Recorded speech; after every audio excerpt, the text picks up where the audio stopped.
छोटा तोता, जो अपनी चमकीली रंगत और खुशमिजाज चहचहाहट के लिए जाना जाता है। इनका जीवन एक शोरगुल से नहीं, बल्कि एक शांत, साधारण सी चीज से शुरू होता है। एक छोटा सफेद अंडा। मादा बजरीगार यूकेलिप्टस के पेड़ में एक सुरक्षित और आरामदायक खोखला ढूंढकर 4 से 8 अंडों का एक समूह बड़े ध्यान से देती है। हर अंडा एकदम मोती जैसा, अंगूठे के नाखून से बड़ा नहीं, अपनी नाजुक खोल में एक नई जिंदगी का वादा समेटे हुए एक नया गीत जो हवा में अपनी धुन भरने के लिए तैयार है। ये एक गुप्त दुनिया है, गर्म और अंधेरी, जहां जीवन का जादू धीरे धीरे सामने आने लगता है। मादा बजरीगार शुरू से ही समर्पित माता पिता है। वह अपने कीमती अंडों पर धैर्यपूर्वक बैठती है, जिसे इंक्यूबेशन कहते हैं, और उन्हें लगातार गर्मी देती है, जिससे वे विकसित हो सके। यह कोई साधारण काम नहीं, बल्कि लगभग 18 दिनों तक चलने वाली एक पूर्णकालिक जिम्मेदारी है। इस दौरान नर बजरीगार अपनी अहम भूमिका निभाता है।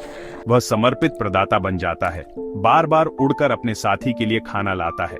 वह उसे जुगाली किए हुए बीज खिलाता है, जिससे मादा में इतनी ताकत बनी रहे कि वह उनके भविष्य के बच्चों को सुरक्षित और गर्म रख सके, ठंडी रात की हवा और बाहर मंडराते किसी भी खतरे से बचा सके। अंडे के अंदर एक अद्भुत परिवर्तन चल रहा है। प्रकृति द्वारा रचित एक मौन सिम्फनी, एक साधारण जर्दी और एल्ब्यूमिन से धीरे धीरे एक पहचानने लायक जीव बनता है। एक छोटा सा दिल धड़कना शुरू करता है, जो विकसित होती नसों में जीवन का संचार करता है।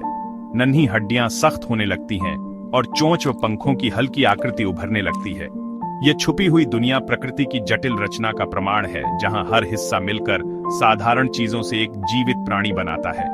चिकनी सफेद खोल एक आदर्श इंक्यूबेटर की तरह काम करती है, तेजी से बढ़ती नाजुक जिंदगी के लिए एक सुरक्षात्मक किला बन जाती है। जैसे जैसे दिन बीतते हैं, भ्रूण मजबूत और बड़ा होता जाता है, अंडे के छोटे से स्थान को पूरी तरह भर देता है। इंक्यूबेशन की अवधि शांत प्रतीक्षा का समय है, एक चमत्कार के सामने आने की धैर्यपूर्ण प्रतीक्षा। माता पिता हल्की चहचहाहट में संवाद करते हैं, शायद अपने नए परिवार के आगमन का आभास पाते हैं। घोंसले का खोखला उम्मीद और अपेक्षा का एक पनाहगाह बन जाता है। बाहर की दुनिया पत्तों की सरसराहट और अन्य पक्षियों की पुकार के साथ पृष्ठभूमि में चली जाती है। बस यही मायने रखता है। यह छोटा नाजुक अंडों का समूह, हर एक अपने भीतर संभावनाओं का ब्रह्मांड समेटे हुए, आजाद होकर बजरीगारों के रंगीन शोरगुल वाले संसार में शामिल होने की दहलीज पर है। लगभग 18 लंबे दिनों की गर्मी और इंतजार के बाद वह पल आ ही जाता है जब चमत्कार सामने आता है। अंडे की सतह पर एक बहुत ही हल्की, मुश्किल से दिखने वाली दरार पड़ती है। अंदर चूजा पूरी मेहनत से काम कर रहा है, अपने साथ जन्मी एक खास चीज का इस्तेमाल करते हुए। अंडा दांत। यह उसकी चोंच के ऊपरी हिस्से पर एक छोटा नुकीला बिंदु होता है, जिसे बस इसी एक बेहद खास काम के लिए बनाया गया है। पूरी ताकत लगाकर चूजा अपने खोल की भीतरी दीवार को धक्का देता है और खुरचता है, धीरे धीरे अपने बंदी गृह को कमजोर करता है। इस प्रक्रिया को पिपिंग कहते हैं, और यह इतनी छोटी सी जान के लिए बहुत थकाऊ काम है। एक असली परीक्षा, इससे पहले कि वह ताजी हवा में पहली सांस भी ले सके। धीरे धीरे पहली दरार जाले जैसी कई दरारों में बदल जाती है। चूजा लगातार धक्का देता है और घूमता है। उसका नन्हा शरीर उस खोल के खिलाफ पूरी ताकत से संघर्ष करता है, जो कई हफ्तों से उसका घर रहा है। आखिरकार एक आखिरी दृढ़ धक्के के साथ खोल का एक बड़ा टुकड़ा टूट जाता है और चूजा दुनिया में आ गिरता है। इस वक्त वह बहुत अजीब दिखता है, पूरी तरह नग्न, बिना पंखों के। उसकी त्वचा हल्की गुलाबी रंग की, उसकी आंखें बंद हैं और वह पूरी तरह असहाय है, माता पिता की देखभाल और सुरक्षा पर पूरी तरह निर्भर। दुनिया में यह पहली एंट्री गंदी, सुंदर और विजयी होती है। महान पलायन पूरा हो जाता है। नया निकला चूजा, जिसे अक्सर नेस्टलिंग कहा जाता है, बेहद कमजोर होता है। वह अंधा है, बिना पंखों के है और अपनी खुद की शरीर की गर्मी भी नहीं बना सकता। मादा बजरीगार तुरंत हरकत में आ जाती है, अपने नए बच्चे को धीरे धीरे अपने शरीर के करीब ले आती है ताकि उसे गर्मी मिल सके। वह बचा हुआ अंडा खोल भी खा लेती है, जो कैल्शियम का अच्छा स्रोत है और अंडे देने के बाद उसकी ताकत को फिर से बनाने में मदद करता है। चूजे की पहली प्रवृत्ति होती है खाना ढूंढना, और वह धीरे धीरे अपना सिर उठाता है, चोंच खोलता है, ताकि माता पिता उसे जीवन दायिनी खुराक दे सके। यह पहली खुराक माता पिता और बच्चे के बीच एक अहम जुड़ाव का पल है। अपने जीवन के पहले हफ्ते में चूजे की दुनिया बहुत साधारण है।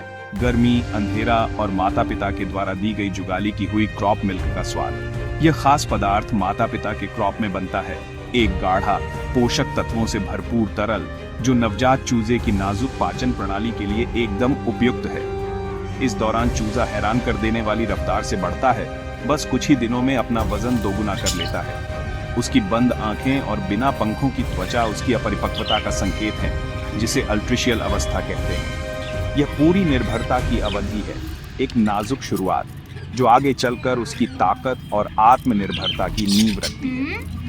लगभग 10वें दिन के आसपास युवा बजरीगार चूजे के जीवन में एक महत्वपूर्ण पड़ाव आता है। उसकी आंखें खुलने लगती हैं।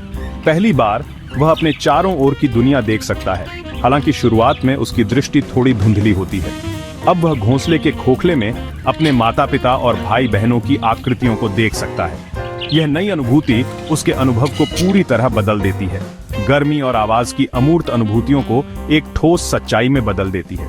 अब तक जो अंधेरा और आरामदायक संसार था, वह आकार और आयाम लेने लगता है। यह उसके बौद्धिक विकास और अपने परिवार व वातावरण से जुड़ाव की दिशा में एक अहम कदम है। साथ ही एक और अद्भुत परिवर्तन चल रहा है। चूजे की नाजुक गुलाबी त्वचा पर पहली बार पंखों के उगने के संकेत दिखने लगते हैं। छोटे छोटे पिन फेदर, जो मोम जैसे नुकीले स्पाइक्स लगते हैं, त्वचा से बाहर आने लगते हैं। ये असल में क्विल्स होते हैं, जिनमें अंदर पंख लिपटा हुआ होता है। जैसे जैसे ये पिन फेदर लंबे होते हैं, चूजा अपने माता पिता की मदद से उन्हें धीरे धीरे संवारता है। मोम की खोल को तोड़कर भीतर छुपे नरम फुलदार डाउनी पंख बाहर निकालता है। पंखों की यह पहली परत जरूरी इंसुलेशन देती है, जिससे युवा पक्षी अपनी शरीर की गर्मी खुद बनाना शुरू कर सकता है। जैसे जैसे दिन हफ्तों में बदलते हैं, ये फुलदार परत धीरे धीरे मजबूत और रंगीन कॉन्टूर फेदर्स से बदल जाती है। इसी वक्त चूजे के अनोखे रंग और पैटर्न उभरने लगते हैं। क्या वह क्लासिक हरा और पीला होगा, चमकीला नीला, हल्का ग्रे, या बजरीगारों में मिलने वाले कई और रंगों में से कोई? पंखों का यह विकास एक खूबसूरत नजारा है, जैसे धीरे धीरे पक्षी की वयस्क पोशाक सामने आ रही हो। घोंसला, जो कभी नंगे गुलाबी चूजों से भरा था, अब नरम रंगीन बच्चों से भर जाता है, हर एक अपनी अलग पहचान और व्यक्तित्व के साथ। जब चूजे लगभग 3 से 4 हफ्ते के हो जाते हैं, वे लगभग पूरी तरह पंखों से ढक जाते हैं। अब वे अपने माता पिता के छोटे, थोड़े अजीब संस्करण जैसे दिखते हैं। वे ज्यादा सक्रिय हो जाते हैं, घोंसले में इधर उधर घूमते हैं, अपने पंख फैलाते हैं और अपने भाई बहनों से ज्यादा घुल मिल जाते हैं। वे माता पिता द्वारा लाया गया ठोस खाना चबाना शुरू करते हैं, जिससे वे जीवित रहने के लिए जरूरी भोजन की आदतें सीखते हैं। यह समय विकास और बदलाव की हलचल से भरा होता है। एक तेज बदलाव, जिसमें असहाय नेस्टलिंग से वह पक्षी बनता है, जो घोंसले के बाहर इंतजार कर रही चुनौतियों और रोमांच का सामना करने के लिए लगभग तैयार है। लगभग 4 से 5 हफ्ते की उम्र में युवा बजरीगर, अब एक फ्लेजलिंग, अपने जीवन की सबसे चुनौतीपूर्ण और रोमांचक परीक्षा के मुहाने पर खड़ा है, उड़ना सीखना। घोंसले की सुरक्षित सीमा के बाहर की दुनिया बहुत बड़ी है और अनजाने से भरी हुई है। फ्लेजलिंग घोंसले के द्वार पर घंटों, यहाँ तक कि कई दिन बैठा रहता है, नीचे की दुनिया को निहारता है। वो अपने माता पिता को देखता है, जो हवा में बड़ी आसानी से फुर्ती से उड़ते हैं। उनकी हरकतें हवा में एकदम खूबसूरती से होती हैं। ये देखना सीखने की प्रक्रिया का एक अहम हिस्सा है। इससे वो अपने दिमाग में ये नक्शा बनाता है कि उसे क्या करना है। पहली कोशिशें अक्सर हिचकिचाहट और अजीब सी होती हैं। युवा पंछी अपने पंखों को तेजी से फड़फड़ाता है, जबकि वो अभी भी घोंसले के किनारे पर ही खड़ा होता है। इससे उसके पेक्टोरल मसल्स मजबूत होते हैं और उसे अपने पंखों की ताकत का एहसास होता है। ये वक्त एक तरह से स्वाभाविक प्रवृत्ति और घबराहट दोनों से भरा होता है। माता पिता इस दौरान प्रोत्साहन देने वाले का रोल निभाते हैं। वे अक्सर पास की किसी डाल पर बैठकर फ्लेजलिंग को बुलाते हैं। कभी कभी खाना भी रोक लेते हैं, ताकि युवा पंछी को पहली बार छलांग लगाने के लिए मजबूत वजह मिल सके। उनकी मौजूदगी सुरक्षा देती है, जैसे एक अदृश्य सहारा हो इस डरावने सफर के लिए। आखिरकार स्वाभाविक प्रवृत्ति डर पर भारी पड़ती है। फ्लेजलिंग छलांग लगाता है, घोंसले के दरवाजे से खुले आसमान में खुद को छोड़ देता है। पहली उड़ान शायद ही कभी सुंदर होती है। अक्सर ये एक घबराई हुई, फड़फड़ाती हुई उड़ान होती है, जो किसी निचली डाल या कभी कभी जमीन पर थोड़ी सी शर्मिंदगी के साथ खत्म होती है। ये बिल्कुल सामान्य है। असली बात यह है कि पहली छलांग लग गई है। माता पिता तुरंत उसके पास उड़कर पहुंचते हैं, उसे दिलासा, हौसला और एक अच्छी खासी दावत देते हैं।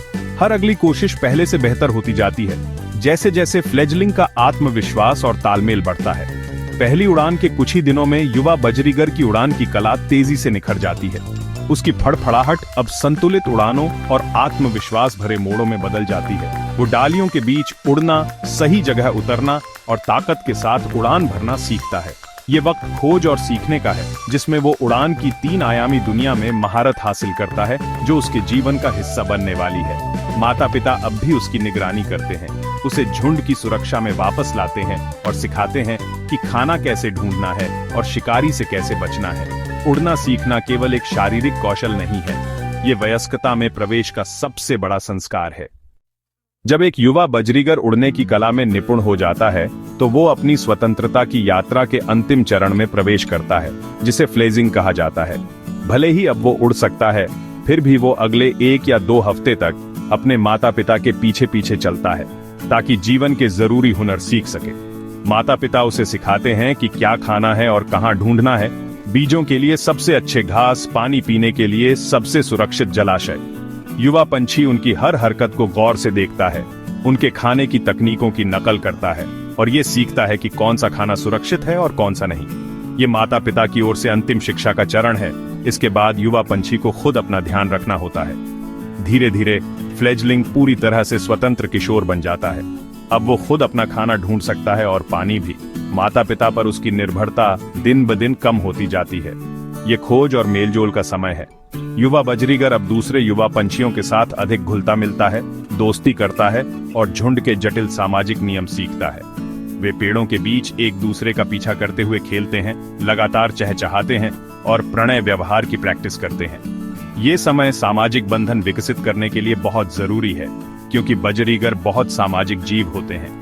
किशोर बजरीगर ऊर्जा और जिज्ञासा से भरा होता है। उसके दिन उड़ान की खुशी में बीतते हैं। वो झुंड की खास पुकारें और आवाजें सीखता है, वही भाषा जो उनके समाज को जोड़कर रखती है।